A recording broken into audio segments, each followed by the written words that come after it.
And welcome to the NCAA Coach's Corner post-game report. I'm the Coach Dick Cox, joined by Barry Toney. Well, Coach Toney, we've seen 6 hard-fought basketball games in 2 days here in Greenville. Hey, you're right there, Coach.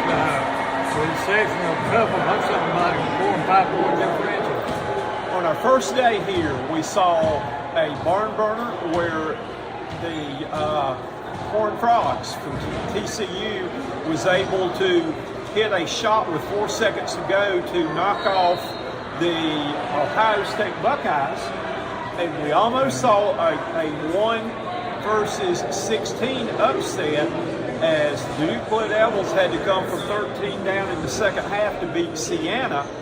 The following game, VCU was 19 down in the second half to North Carolina, came back and won that game in overtime, and then the only game that there was any breathing room was in the nightcap of the evening. The team from Illinois was able to take down the Penn Quakers in a blowout game. That's right, the Penn Quakers. Coach Toney, we may have seen possibly the swan song for Hubert Davis, that there are a lot of people calling for his job after getting beat in the final regular season game at Duke, losing the first game they played in the tournament of the ACC. They got eliminated by Clemson and then got the NCAA for the second year in a row, got knocked out first game. There's a lot of unhappy Tar Heels. So you're right there, Coach. After blowing that 19-point lead, that a lot of the Tar Heel fans are ready for a change. All right, up the street from there, the people are happy. In Duke Blue Devil land in Durham, North Carolina, the Duke Blue Devils took care of business tonight after having a 38-34 lead at the half versus TCU.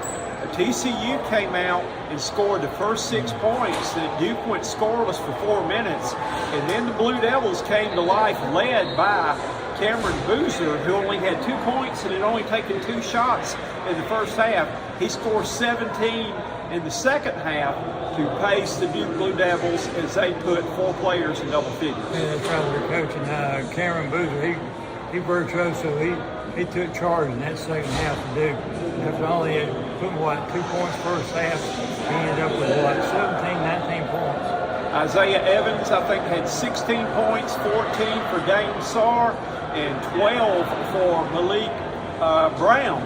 But the big story was Duke got their big man back, the big 6'11 player, Patrick, and I can't pronounce his last name, but again, he brought an imposing physical presence as he got tangled up on a double technical foul, flagrant 1 foul, and was involved in some other physical play. And when I asked him about it after the game, he just grinned and laughed about that because he said he's been known to get in the middle of rough fracases like that. I'll tell you what, Duke's going to badly need him in these next couple of games on the road to the Final Four because he plays a vital role in there. Cameron Boozer, he was smiling, and the rest of the players were smiling too when they saw him out there playing. It made a big difference because we saw Duke last week in Charlotte when they didn't have him, but the way when he and Boozer together, he can catch the ball at the high post and at 6'11", can feed the ball. He had 4 assists to Boozer in that big 17 points that Boozer scored in the second half. Hey, you're right there, Coach. Outside, even though he didn't score many points, like you said, he got quite a few assists to Boozer inside. The Blue Devils will now travel to Washington, D.C., to the capital city to take on the winner of the St. John's Redmen versus the other team was who, Coach Toney? Kansas Jayhawks. The Bill Self's Jayhawks. So they'll be going up. That John Shire will be going up against either one of 2 legendary coaches next week. In the nightcap tonight, VCU got off to a slow start again, but were able to fight back and tie the orange team from the Illini. But in the second half, they just really ran out of gas. They ran out of talent. They ran out of size. They just ran out of everything. And Illini was able to put together, and they're pulling away. This game will be ending in just a few minutes. But for all practical purposes, turn out the lights, the party's over. The party is over there. Why not? It's a much stronger team tonight. So we've had a good time. Again, we've seen 6 games here this weekend, enjoyed March Madness. We've got one more trip for March Madness that Monday night or Monday afternoon, don't know the time yet, we will see the South Carolina Gamecock women take on the Southern Cal Trojans in the Battle of the USCs, and that will be our final stop here on March Madness. For Coach Barry Toney, I'm the coach Dick Cox. This has been a NCAA wrap-up game coming to you from Greenville, South Carolina. Good night, everybody. Good evening.